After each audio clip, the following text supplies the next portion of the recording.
Artinya apa? Artinya kita tujuan ibadah.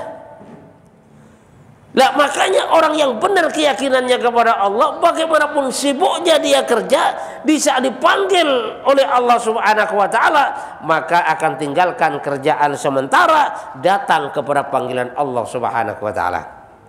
Dan panggilan Allah yang rutin kan salat 5 waktu, Pak. Adzan merupakan panggilan Allah Subhanahu wa taala. Lah kalau memang orang itu tujuannya beribadah kepada Allah Subhanahu wa taala, di saat dagang dia sibuk dengan dagang, adzan berkumandang, tinggalkan dagangan dulu, datang kepada panggilan Allah.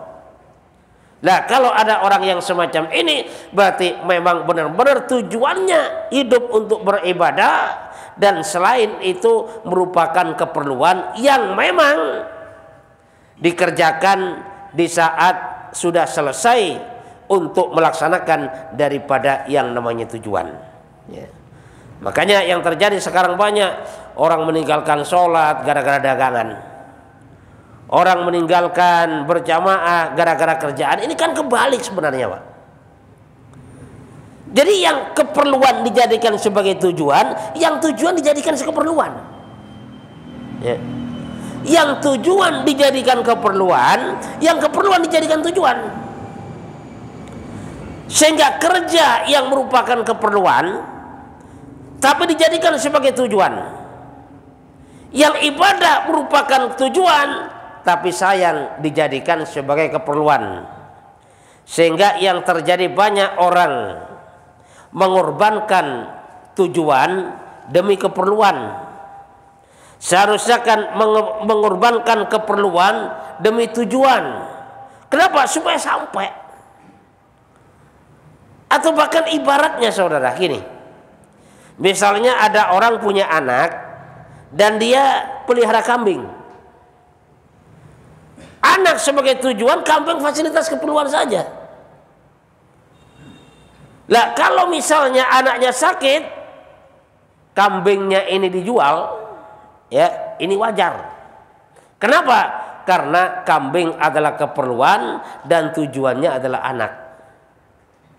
Wajar nih. Cuman yang gak wajar, misalnya punya anak dan kambing, kambingnya sakit, anaknya dijual untuk berobat kambing. Ini kan yang gak wajar nih. Artinya apa? Orang mengorbankan dunia untuk akhirat, inilah yang seharusnya jangan sampai mengorbankan akhirat untuk dunia. Jadi orang mengorbankan kambing untuk anaknya, itulah yang baik. Tapi kalau sampai mengorbankan anak demi kambing, lah orang yang semacam ini sama halnya orang yang kurang ajar, kan gitu kan. Jadi anak dikorbankan demi kambing. Lah itulah yang terjadi kadang-kadang, banyak orang mengorbankan akhirat untuk dunia. Seakan-akan di dunia ini mau hidup selamanya. Padahal yang namanya kehidupan dunia ini nggak ada yang selamanya. Coba dah. Dari tampang kita saja, ya, tampang kita, Pak Bu, itu semakin hari itu semakin jelek. Coba ada ngaca. Ini kalau kita mau sadar ya. Jadi tampang kita, ya tampang saya, tampang bapak-bapak, tampang ibu-ibu, semakin hari bukan semakin bagus, semakin jelek. Nah, cuman yang terjadi kadang-kadang semakin jelek, semakin didandanin.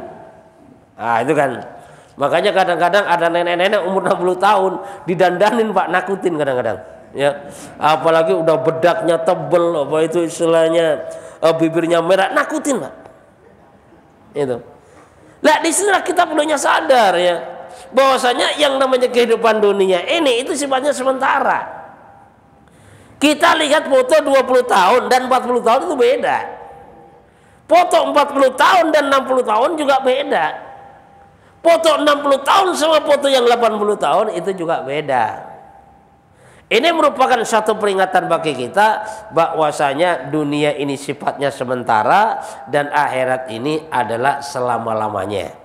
Kalau tujuan kita dunia, pasti kita akan kecewa. Ya. Jadi kalau tujuan hidup kita dunia, kita akan kecewa. Karena kalau sudah tujuannya dunia, maka akhirat kagak diurus. Agama gak diurus, diurus cuman sebisanya, diurus cuman asal-asalan.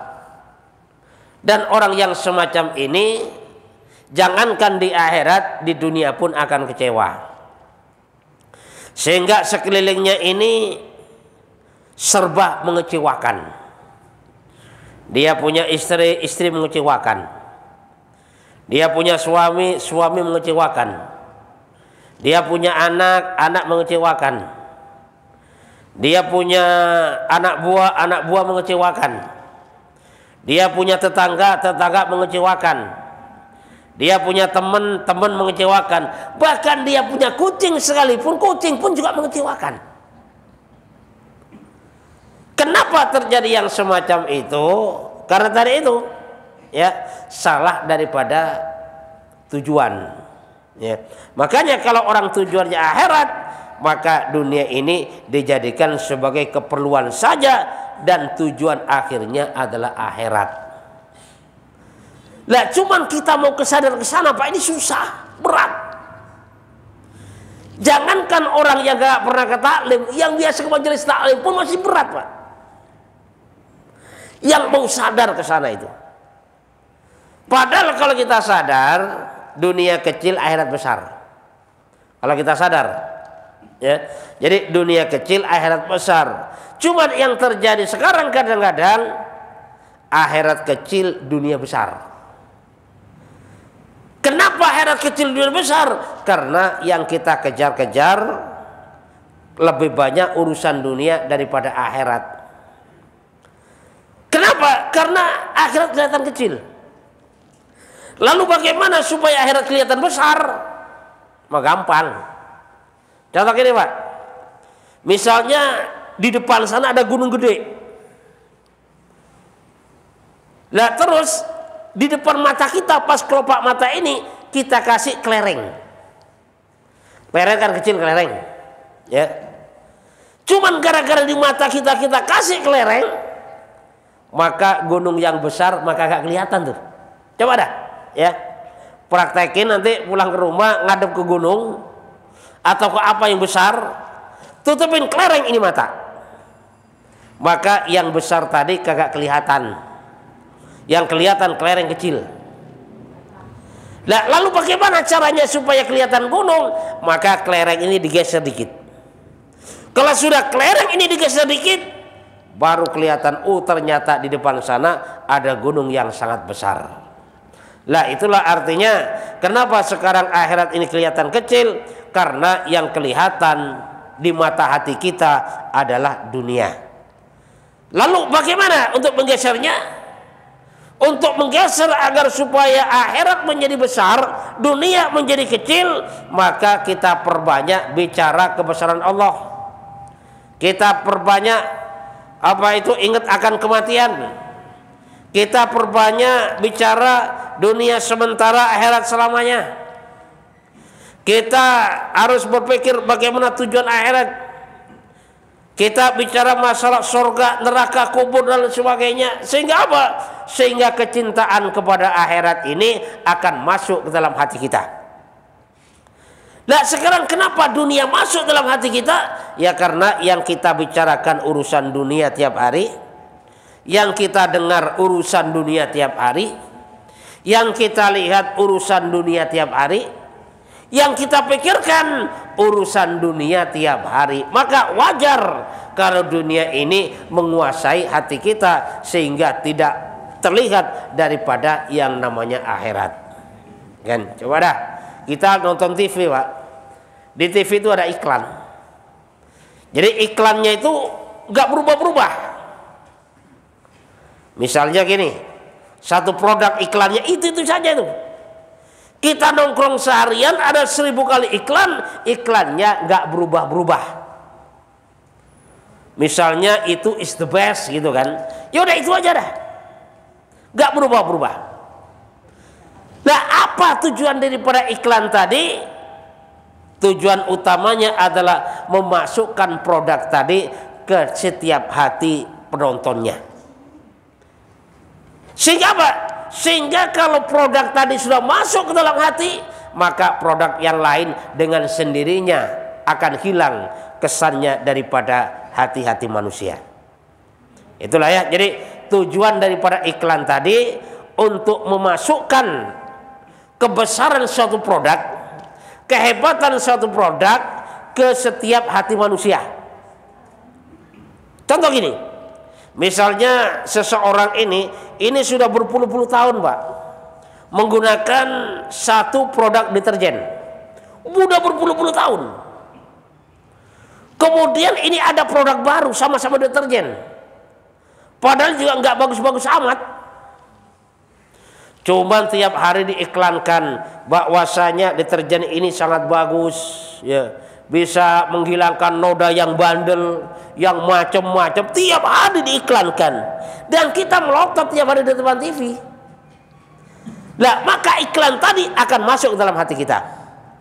Nah, kalau sudah masuk dalam hati kita, maka deterjen yang sudah kita pakai bertahun-tahun, maka dengan sendirinya akan hilang daripada hati kita. Kalau sudah hilang daripada kita, udah nggak ada kesan lagi Pak. Udah nggak ada kecintaan kepada deterjen yang lama. Cintanya kepada siapa? Cintanya kepada deterjen yang baru. Nah, itulah bagaimana caranya agar supaya akhirat ini terlihat besar. Maka ya kita perbanyak bicara masalah akhirat. Dunia sementara, akhirat selamanya. Hidup sementara, akhirat selamanya. Saya dulu kecil, terus jadi anak-anak, jadi dewasa. Sekarang saya sudah tua. Rambut saya dulu hitam banget, sekarang sudah 2 warna, atau bahkan udah berubah 1 warna putih semuanya. Saat kita ngaca, wah dulu saya tampan banget nih, kulit mah kenceng banget, sekarang udah belipet, gigi udah pada jatuhan misalnya kan. Nah, dengan kita memikirkan hal yang semacam ini, membicarakan hal yang semacam ini, maka lama-lama akan tertanam rasa kesadaran bahwasanya dunia sementara, akhirat selamanya. Makanya Allah ingatkan dalam Al-Quran, fala taghurrakumul hayatud dunya, jangan sampai diperdaya dengan kehidupan dunia. Kenapa? Karena kalau sudah terpedaya oleh kehidupan dunia, maka seseorang pasti akan kecewa. Banyak Pak, istilahnya orang udah kerja keras, giliran sudah dapat harta banyak, kagak taunya sakit ya. Sakit kagak lama meninggal. Istri masih muda, cantik lagi, orang lain datang. Harta banyak, suami baru yang nikmatin, ya kan? Nah, suami yang lama yang meninggal, urusannya dengan malaikat. Nah, inilah perlunya kita hati-hati di situ. Ya, boleh kita cinta dunia, boleh cari dunia, boleh bisnis, boleh jadi pejabat, boleh. Cuman yang harus diingat bahwasanya dunia sifatnya sementara dan akhirat ini sifatnya selama-lamanya. Sehingga kalau sudah tertanam perasaan yang semacam itu, bagaimanapun sibuknya kita, adzan berkumandang, kesibukan tinggal sementara, datang berjamaah sujud kepada Allah Subhanahu wa taala. Tapi di saat belum masuk perasaan yang semacam itu, belum masuk kecintaan kepada akhirat, yang adzan-adzan, yang dagang-dagang, yang kerja-kerja, sehingga masjid ini semakin lama semakin kosong daripada yang namanya jamaahnya. Maka mudah-mudahan kita ini ditanamkan oleh Allah Subhanahu wa taala perasaan bahwasanya akhirat adalah besar sedangkan dunia kecil, sehingga dalam kehidupan kita bagaimana kita kejar akhirat, targetnya bagaimana kita meninggal dunia husnul khotimah, selamat daripada api neraka, dan tujuan akhir masuk surga tanpa dihisab oleh Allah Subhanahu wa taala. Silakan.